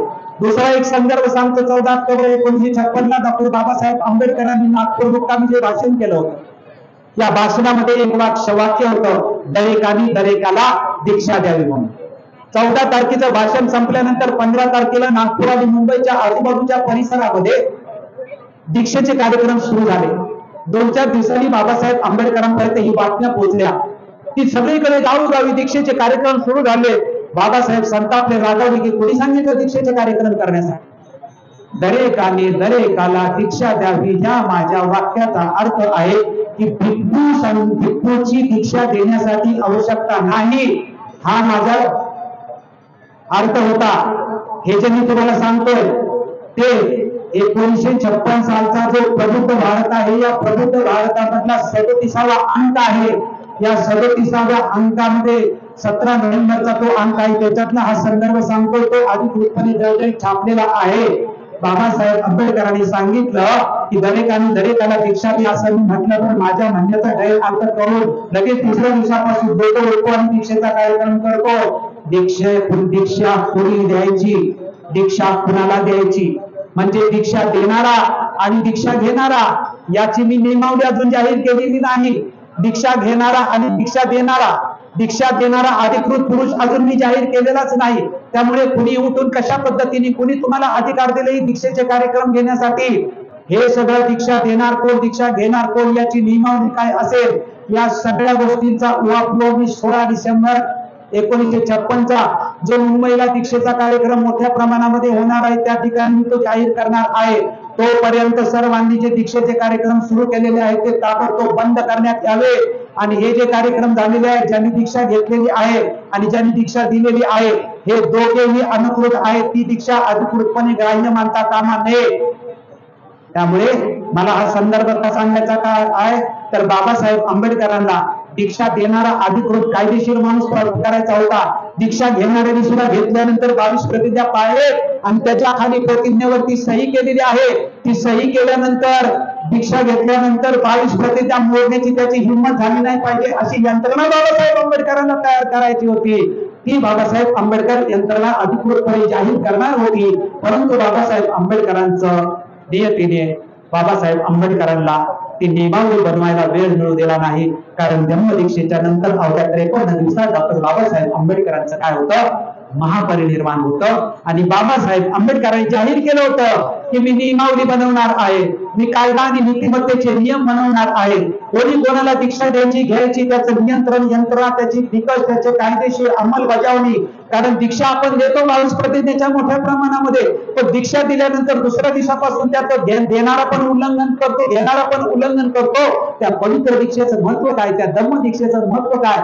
आजपर्यंत आपण गेल्या 20 वर्षामध्ये पाहिलं की हजारो लोकांनी दीक्षा घेतलेल्या आहेत. किती लोकांचं रेकॉर्ड तयार झालं, किती लोक धर्म पाळतात, किती लोक 22 प्रतिज्ञा करतात. त्यामुळे नुसती दीक्षा देण्याला महत्व नाही, तर त्या दीक्षा दिल्यानंतर ते दीक्षे घेतलेले लोक त्याप्रमाणे वागतात की नाही, त्याचं संचलन, त्याचं अधिकृतपणे उल्लंघन झालं तर त्याला शिक्षा करणारी न्याय व्यवस्था असली पाहिजे, हे बुद्ध आणि त्याचा धम्म या ग्रंथातल्या धर्म आणि धम्म या खंडामध्ये बाबासाहेब आंबेडकरांनी ही न्याय व्यवस्था निर्माणच नाही केली, तर मात्र काय स्वैराचारी ज्याला जसं वागायचंय, कोणी उठतो दीक्षा देतो, कोणी उठतो दीक्षा घेतो आणि त्याचं लेखी कायदेशीर कुठेही रेकॉर्ड बनत नाही. रेकॉर्ड तर सगळ्यांचं शेड्यूल कास्ट दाखला 37 नंबरचा घेऊन महारच आहे, त्याच्यामुळे बौद्ध तर पुढेच नाही, ही गोष्ट तर त्याच्या पुढची आहे. परंतु माझा मुद्दा होता की डॉक्टर बाबासाहेब आंबेडकरांना जसं तथागत भगवान गौतम बुद्धाचं भिक्खू संघाचं संविधान विनय पीठक आहे, तसंच डॉक्टर बाबासाहेब आंबेडकरांना उपासक संघाचं संविधान निर्माण करायचं होतं. परंतु त्याचे संदर्भ दिला बाबासाहेब आंबेडकरांचं 53 दिवसात महापरिनिर्वाण झाल्यामुळे बाबासाहेब आंबेडकरांना नियतीने तो वेळ मिळू दिला नाही. आणि ही जबाबदारी काय होते, ही जबाबदारी ऑटोमॅटिकच ही जबाबदारी त्याच्या अन्यायावरती येऊन पडते. बाबासाहेबांच्या ह्या ज्या भूमिका मी तुम्हाला सांगितल्या, ह्या भूमिका सर्वात जास्त माहिती कुणाला होत्या, तर बाबासाहेब आंबेडकरांच्या ह्या भूमिका सर्वात जास्त माहित होत्या त्या वामनराव गोडबोले की जे 14 ऑक्टोबरच्या धम्मदीक्षेचे अधिकृतपणे सूत्रसंचालन करत होते आणि बाबासाहेब आंबेडकरांनी संपूर्ण जबाबदारी त्यांच्यावरती दिली होती. म्हणून वामनराव गोडबोलेंना माहित होते की बाबासाहेब आंबेडकरांना उपासक संघाचं संविधान बनवायचं आहे, बाबासाहेब आंबेडकरांना अखिल भारतीय बौद्धांचं प्रतिनिधित्व करणारी संघटना निर्माण करायची आहे, कारण बाबासाहेब आंबेडकरांचे संदर्भ आणि चर्चा अधिकृतपणे लेखी आहे. बाबासाहेबांच्या महापरिनिर्वाणानंतर वामनराव गोडबोलेंनी नागपूर मुक्कामी 6 डिसेंबर ते 10 डिसेंबर 6 डिसेंबर ते 10 डिसेंबर हे 5 दिवसाचं भव्य धम्म संमेलन बोलवलं होतं. जसं इथं भव्य धम्म संमेलन होतं, तसं बाबासाहेब आंबेडकरांच्या महापरिनिर्वाणानंतर जे पहिलं धम्म संमेलन झालं होतं ते 6 डिसेंबर ते 10 डिसेंबर या 5 दिवसाच्या कालखंडामध्ये या धम्म संमेलनाचे अध्यक्ष होते श्रीलंकेतले FW जयसूर्या हे होते आणि या संमेलनाचे उद्घाटक होते ते लडाखचे कुशल बकुला हे या संमेलनाचे उद्घाटक होते. आजूबाजूच्या आशिया खंडातल्या अनेक देशांचे प्रतिनिधी या संमेलनाला उपस्थित होते आणि भारतामधले जे दीक्षा घेतलेले अनेक बौद्धांचे प्रतिनिधित्व या संमेलनाला उपस्थित होते. या संमेलनाचा विषय काय होता, या संमेलनाचं उद्दिष्ट होतं, पहिलं संमेलनाचं उद्दिष्ट होतं की अखिल भारतीय स्तरावरती बौद्धांचं प्रतिनिधित्व करणारी एक धार्मिक संघटना निर्माण करायची आणि त्या धार्मिक संघटनेचं संविधान, नीती नियम आणि त्या संविधाना अंतर्गत धम्माचा विकास करणाऱ्या वेगवेगळ्या संस्था बनवायच्या, हे उद्दिष्ट होतं. हे उद्दिष्ट चर्चा करण्यासाठी 3 समित्या नेमल्या होत्या, म्हणजे हजारो जे कार्यकर्ते सहभागी झाले होते त्यांच्या 3 समित्या नेमल्या होत्या. या एका समितीचं नाव अशोक होतं, दुसऱ्या समितीचं नाव हर्ष होतं आणि तिसऱ्या समितीचं नाव कनिष्ठ होतं. अशा 3 समित्या नेमल्या होत्या. त्या 3 समितीला 3 उपसमित्या नेमल्या होत्या आणि 3 विषय दिले होते. पहिला विषय होता कॉन्स्टिट्यूशन, म्हणजे संविधान कशा पद्धतीने बनवायचा, आराखडा तयार करायचा. दुसरा विषय होता की योजना कशा राबवायच्या आणि तिसरा होता नीती नियम कशा पद्धतीने तयार करायचे. या 3 समितीला एका दिवशी 3 विषय दिले जायचे आणि मग एका दिवशी प्रत्येकाने, एका समितीने संविधान विषय घ्या, दुसऱ्या समितीने योजना विषय घ्या, तिसऱ्या समितीने नीती नियम घ्या. एका दिवशी या 3 समितीने विचार केला की दुसऱ्या दिवशी आपापला अहवाल एकमेकाला पाठवून चर्चा करा आणि दुसऱ्या दिवशी दुसरे विषय घ्या. असे करून 5 दिवसाचं हे संमेलन झालं आणि या संमेलनामध्ये एकूण विषय ठेवले होते 24 विषय होते. हे 24 विषय काय होते, तर जन्मापासून मृत्यूपर्यंत आपली धर्मांतरित बौद्धांची जीवन पद्धती नेमकी कशी असली पाहिजे, त्यानंतर आपण देवधर्माचं काय करायचं, धर्म आणि राजकारणाचं काय करायचं, बौद्ध समाजाने धर्माशी संबंध आणि राजकारणाचा संबंध, इतर राजकीय पक्षाशी आपला संबंध कशा पद्धतीने असला पाहिजे, आमचे विवाह, वारसा, दत्तक, कुटुंब हे जे सगळे कायदे आहेत हे स्वतंत्रपणे कायदे झाले पाहिजेत की नाही झाले पाहिजेत, बौद्ध धर्म हा हिंदू धर्माचा पोटभाग आहे याच्यावर तर आपली काय भूमिका घ्यायची. म्हणजे बौद्धांच्या संपूर्ण जीवन पद्धतीची जे विषय आहेत त्या संपूर्ण विषयाची एक यादी केली होती आणि ती संपूर्ण यादी या धम्म संमेलनामध्ये चर्चा केली होती. आणि 5 दिवसाचं 6 ते 10 डिसेंबर 1960 साली हे संमेलन झाल्यानंतर 11 डिसेंबरला दीक्षाभूमीवरती जाहीर सभा घेऊन ठराव पास केले होते. 30 पेक्षा जास्त ठराव जाहीर करण्यात आले होते आणि याच्या अंमलबजावणीसाठी आणि पुन्हा संविधानाच्या अंतिमतेसाठी दुसरी समिती दुसरं संमेलन घेण्याचा निर्णय घेण्यात आला. ही दुसरी संमेलन मात्र भविष्यात कधीही झालेलं नाही.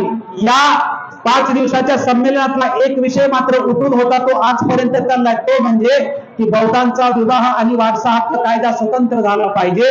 तो 1960 सालापासून विषय मात्र बौद्ध समाजामध्ये गेला. त्यानंतर बौद्धांच्या आचारसंहितेचा विषय मात्र हा कधीही या देशामध्ये चर्चेला गेला, एकत्र संयुक्तपणे चर्चेला गेला नाही.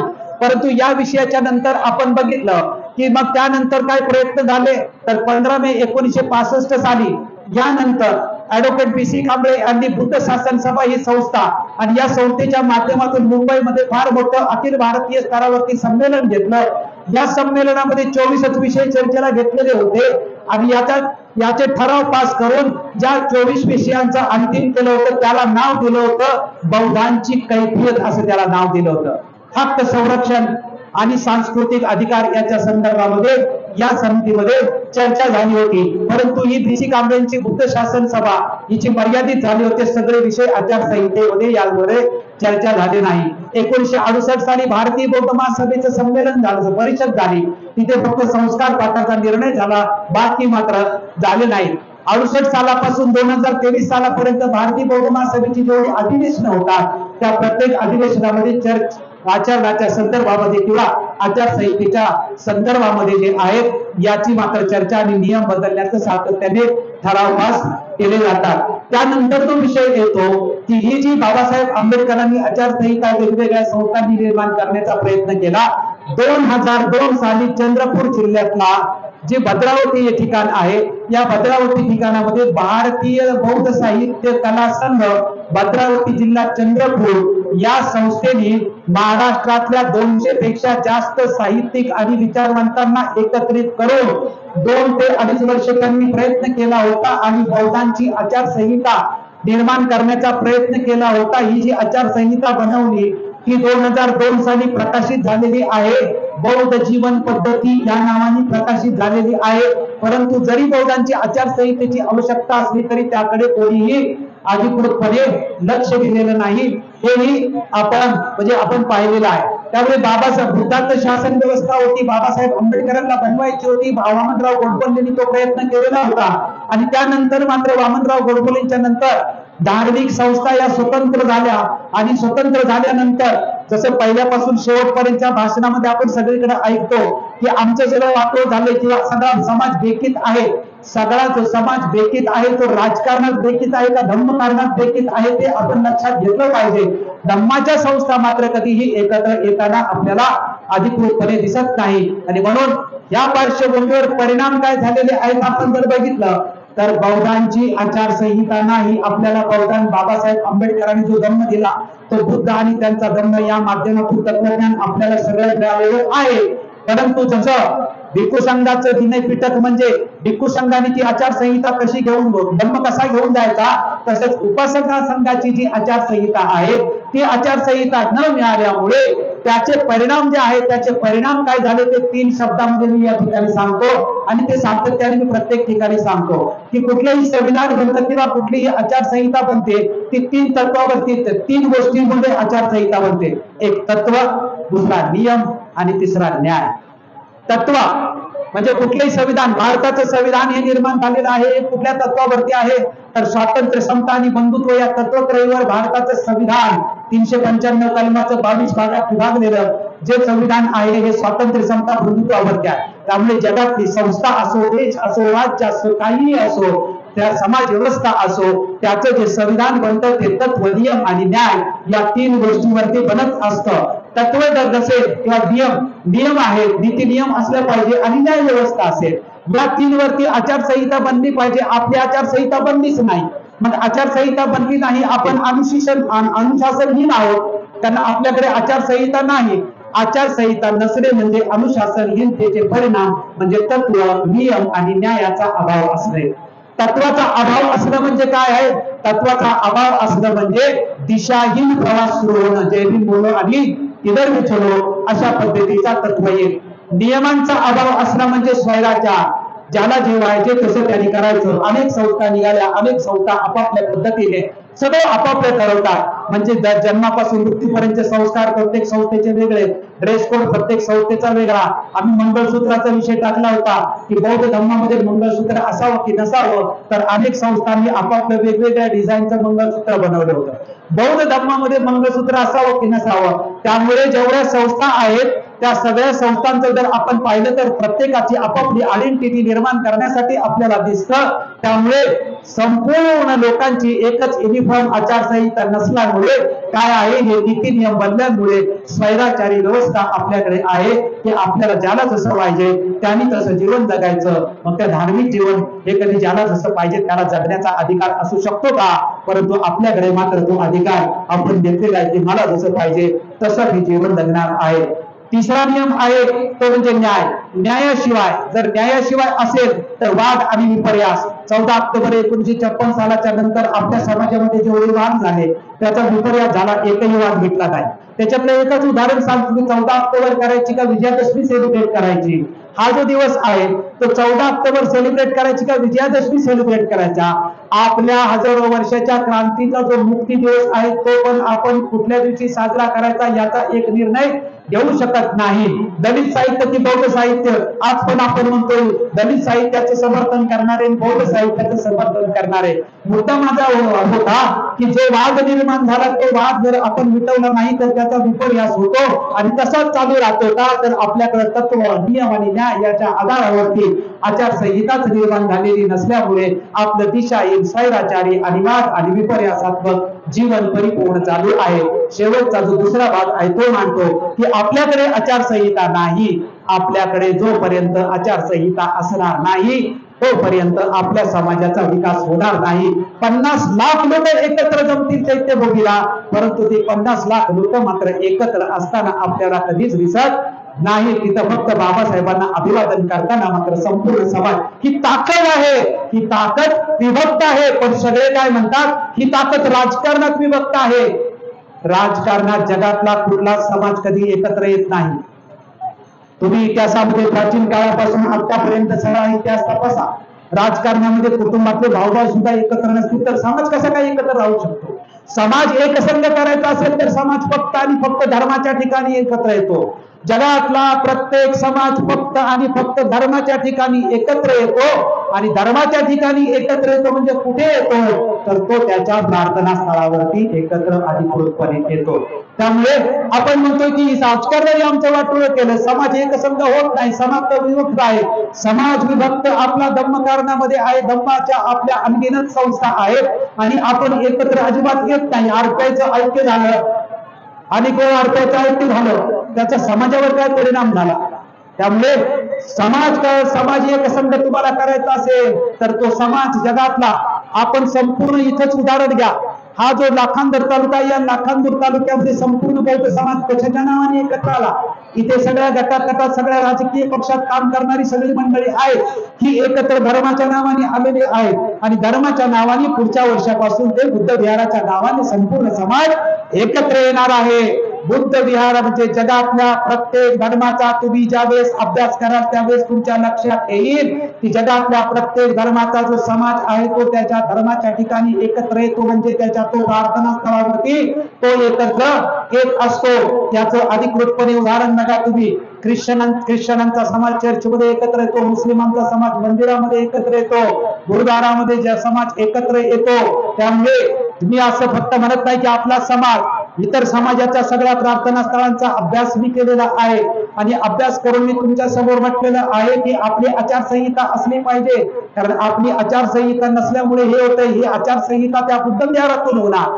म्हणून जगातल्या प्रत्येक प्रार्थना स्थळाचा तुम्ही अभ्यास केल्यानंतर त्या त्या धर्माचा समाज त्या प्रार्थना स्थळावरती एकत्रितपणे येत असतो. आता त्या बघा, मी पुढचा मुद्दा काय सांगतोय की चर्चमध्ये येणारा संपूर्ण समाज, गुरुद्वारामध्ये येणारा संपूर्ण समाज, मशिदीमध्ये येणारा संपूर्ण समाज, याला आता बोलवावं लागतं का? संडेला सगळा ख्रिश्चन समाज चर्चमध्ये जातो, लहान बाळ असेल सगळे सभासद, घरात एकही माणूस शिल्लक राहत नाही, सगळेच्या सगळे आपापल्या प्रार्थना स्थळावरती जातात. का जातात ते? जर त्यांनाही अशी सूट असेल आपल्यासारखी, गेलं तरी ठीक आहे, नाही गेलं तरी ठीक आहे, तर सूट असेल, ऐच्छिक असेल तर काही लोक जातील, काही लोक जाणार नाही. शनिवारी पार्टी करून राहत, दुसऱ्या दिवशी घरातले जे ठराविक लोक जातील, ठराविक लोक जाणार नाही. ऐच्छिक असेल तर कधीही यशस्वी होऊ शकत नाही. चर्चचा कायदा आहे, गुरुद्वाराचा शिरोमणी प्रबंधक कायदा आहे, मशिदीच्या जे नियम सगळे आहेत, जर तुम्ही मशिदीमध्ये, गुरुद्वारामध्ये, चर्चमध्ये गेला नाही तर कायद्याने मग तुमच्यावरती शिक्षा होतो. त्यामुळे 1925 साली गुरुद्वाराचा कायदा झाला. 1925 सालापासून सवय लागली त्या लोकांना की त्या कायद्याप्रमाणे वागायची. बाबासाहेब आंबेडकर शीख धर्म सुद्धा स्वीकारायला निघाले होते. 16 लोकांची तुकडी बाबासाहेब आंबेडकरांनी अभ्यासाला पाठवली होती. त्यांची ती सेवा पद्धती आणि गुरुद्वाराची पद्धती आणि गुरुद्वाराचा शिरोमणी प्रबंधक कायदा जो आहे त्या कायद्याचा अभ्यास केल्यानंतरच गेले होते. त्यामुळे बाबासाहेब आंबेडकरांनी आचारसंहिता जी सांगितली होती ती या सगळ्या गोष्टीचा, आपण म्हणतो चर्चमध्ये लोक जातात, मशिदीमध्ये लोक जातात, गुरुद्वारामध्ये लोक जातात, हे ऐच्छिक नाही. त्या प्रार्थना स्थळाचा या देशाने केंद्रीय आणि राज्य पातळीवरती कायदा करून दिलेला आहे. आणि तो कायदा काय अधिकार देतो की चर्चमध्येच लग्न झालेलं ख्रिश्चनांचं कायदेशीर समजलं जातं, चर्चच्या बाहेरचं लग्न कायदेशीर मानलं जात नाही. गुरुद्वारामधलंच लग्न फक्त शिखांचं कायदेशीर मानलं जातं, गुरुद्वाराच्या बाहेरचं लग्न कायदेशीर मानत जात नाही. हे अधिकार कुणी दिला? गुरुद्वाराच्या कायद्याने. हे अधिकार कुणी दिला? चर्चच्या कायद्याने. त्यामुळे कायद्यानेच आहे की माझं लग्न व्हायचं असेल तर मला माझ्या प्रार्थना स्थळाशिवाय बाहेर जाण्याचा अधिकार नाही. माझ्या प्रार्थना स्थळाने जो आदेश दिला त्याप्रमाणेच मला जीवन जगलं पाहिजे. नाही जगलं तर माझ्या धर्माचं अस्तित्व म्हणून मला समाजात राहता येणार नाही. चर्चचा आदेश पाळला नाही तर ख्रिश्चन अख्ख्या देशात कुठेही जरी निघून गेला तरी सुद्धा कुठल्याही त्याला दुसऱ्या चर्चमध्ये त्याचं काम होणार नाही. त्यामुळे चर्चला हे अधिकार मिळाले, कायद्याने मिळाले. आणि याच पार्श्वभूमीवर आम्ही म्हटलं की जर आमचा बौद्ध समाज एकसंघ आम्हाला करायचा असेल तर आम्हाला सुद्धा बुद्ध विहाराचा कायदा झाला पाहिजे. कारण या देशातल्या प्रत्येक धार्मिक स्थळाचा प्रार्थना कायद्यांचा कायदा जर केंद्र आणि राज्य स्तरावरती मिळाला असेल तर मग आम्हाला सुद्धा बुद्ध विहार व्यवस्थापन कायदा झाला पाहिजे. ही मागणी आम्ही भारत सरकारकडे केलेली आहे. ही मागणी आम्ही राज्य सरकारकडे केलेली आहे. कोणी ऐकतंय का नाही ऐकतंय याचा विचार न करता मी हा विषय तुमच्या समोर यासाठी मांडतोय की गेल्या 38 वर्षापासून बौद्धांची आचारसंहिता झाला पाहिजे, बुद्ध विहार व्यवस्थापन कायदा झाला पाहिजे, बुद्धिस्ट परिषदला झाला पाहिजे. या विषयावरती मी माझं जीवन समर्पित केले आहे आणि गेली 25 वर्षे या विषयावरती फुल टाइम म्हणून कार्य करतो. 50 पुस्तकापैकी 22 पुस्तकं या विषयावरती प्रकाशित केलेली आहेत आणि रात्रंदिवस आम्ही स्वाक्षरी अभियान राबवतो आहे. रात्रंदिवस आम्ही संपूर्ण भारतामध्ये फिरत आहे की बौद्धांची आचारसंहिता झाली पाहिजे. केंद्र सरकार नाही म्हणत नाही, राज्य सरकार नाही म्हणत नाही. बुद्ध विहारांचा इतर धर्मासाठी सगळ्या प्रार्थना स्थळांचा कायदा आहे तर आम्हाला का नाही म्हणतील? आम्हाला त्यांनी हो म्हटलं. आमच्याकडून मसुदा घेतलेला आहे, पर्सनल लॉचा आमच्याकडून मसुदा विवाह कायद्याचा घेतलेला आहे, बुद्ध विहाराच्या व्यवस्थापन कायद्याचा महाराष्ट्र सरकारने आमच्याकडे घेतलेला आहे. नाही म्हणत नाहीत आणि करत नाही. त्याला कारण काय आहे की आमच्या समाजामधलं राजकारण, आमच्या समाजामधलं समाजकारण किंवा आमच्या समाजाच्या ज्या संस्था आहेत या संस्था मात्र या विषयाला आमच्याकडे लेखी पाठिंबा देतात परंतु प्रत्यक्षामध्ये त्याचं आंदोलन करायला मात्र तयार नाही. आम्ही प्रत्येक गटाला, जेवढे रिपब्लिकन पक्षाचे गट असतील, जेवढे आंबेडकरी चळवळीतले गट असतील त्या सगळ्यांना गेल्या 25-30 वर्षापासून जाऊन निवेदन देतो. आम्हाला शिफारशी मिळाल्या जातात. आमचा बुद्ध विहार व्यवस्थापन कायद्याला पाठिंबा आहे, बौद्धांचे कायदे झाले पाहिजेत असा आम्हाला पाठिंबा देतात परंतु प्रत्यक्षात मात्र आंदोलनामध्ये कुठलाही संघटना किंवा राजकीय पक्ष यायला तयार नाही. आम्ही म्हटलं तुम्ही सगळ्या जाती धर्माच्या साठी तुमचा पक्ष असला तरी त्यामध्ये बौद्ध धर्माचे प्रश्न पण असले पाहिजेत की ते तुम्ही घेतले पाहिजेत की नाही घेतले पाहिजेत. आम्ही सातत्याने मंत्रालयाच्या आणि संसदेच्या पायरीपर्यंत हे सगळे विषय पोहोचवलेले आहेत. या विषयाचा एकाच वाक्यात परिणाम काय सांगतो की बौद्धांचा विवाह कायदा नाही, वारसाहक्क कायदा नाही, घटस्फोट कायदा नाही, दत्तक कायदा नाही, कौटुंबिक कायदे नाही. या दृष्टिकोनातून बौद्ध काय आहेत? जरी आम्ही म्हटलं की आम्ही बौद्ध आहोत तरी हे कायदे नसल्यामुळे तुम्ही धर्माने बौद्ध आणि आजही तुम्ही कायद्याने हिंदू आहात. आज आपलं स्टेटस काय आहे? धर्माने बौद्ध आणि कायद्याने हिंदू. कारण इतर सर्व धर्मांना स्वतंत्र कायदे आहेत आणि आम्ही 56 साली लाखो लोकांनी दीक्षा घेतल्यानंतर आम्ही स्वतंत्र कायदा मागतोय तरी आम्हाला 56 पूर्वीचेच हिंदूंचे जे हिंदूंचे कायद्याच्या अंतर्गत ठेवलं जातं. पारशी ट्रस्टचा कायदा आहे, मुस्लिमांचं वक्फ बोर्ड स्वतंत्र आहे, प्रत्येकाच्या प्रार्थना स्थळाचे स्वतंत्र कायदे आहेत आणि स्वतंत्र बोर्ड आहे. मग बौद्ध धर्माची जी बुद्ध विहार आहेत आणि त्यांच्या संस्था आहेत त्यांना चॅरिटी कमिशनचे हिंदू कायद्याच्या अंतर्गत त्यांना तिथे का ठेवलं आहे? जसं वक्फ बोर्ड मुस्लिमांचं स्वतंत्र केलं, चॅरिटी कमिशनशी त्याचा काही संबंध ठेवला नाही. जसा साधा छोटासा पारशी समाज आहे त्याचं ट्रस्ट ऍक्ट स्वतंत्र बनवलेलं आहे.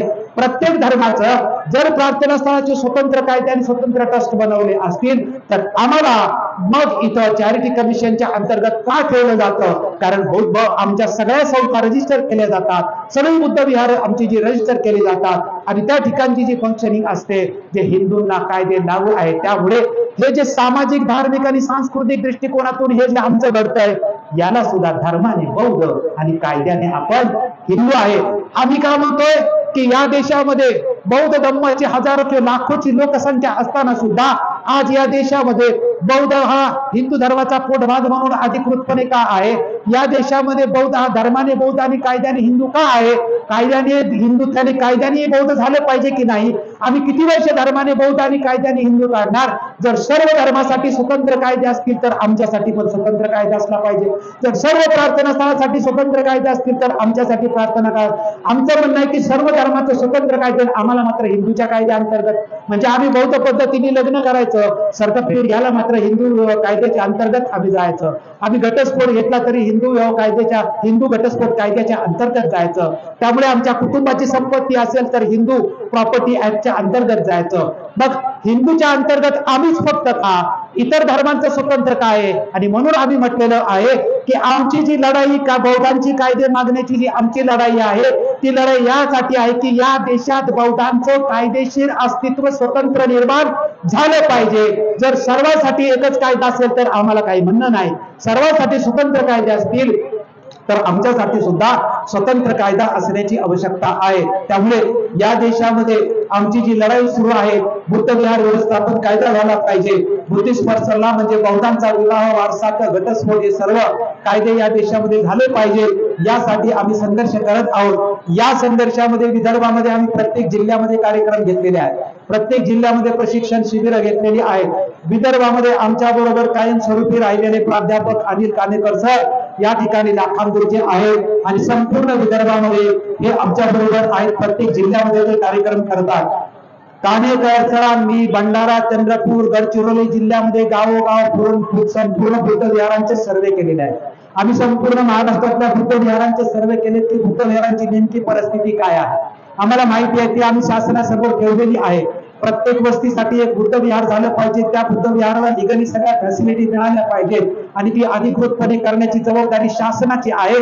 कारण शासन इतर धर्मांच्या प्रार्थना स्थळासाठी स्वतंत्र बजेट ठेवतं. इतर धर्मांच्या प्रार्थनासाठी गेल्या 70 वर्षात करोडो रुपये खर्च करतं. परंतु बौद्धांच्या बुद्ध विहारापर्यंत स्वातंत्र्याच्या नंतर एक पैसाही खर्च होऊ नये आणि जे बौद्धांनी स्वतःच्या हिमतीने जी बांधलेली आहे त्याला तुम्ही अतिक्रमित आणि त्याला पाडण्याचा प्रयत्न करता तर प्रत्येक बौद्ध वस्तीसाठी एक बुद्ध विहार देणं ही शासनाची जबाबदारी आहे.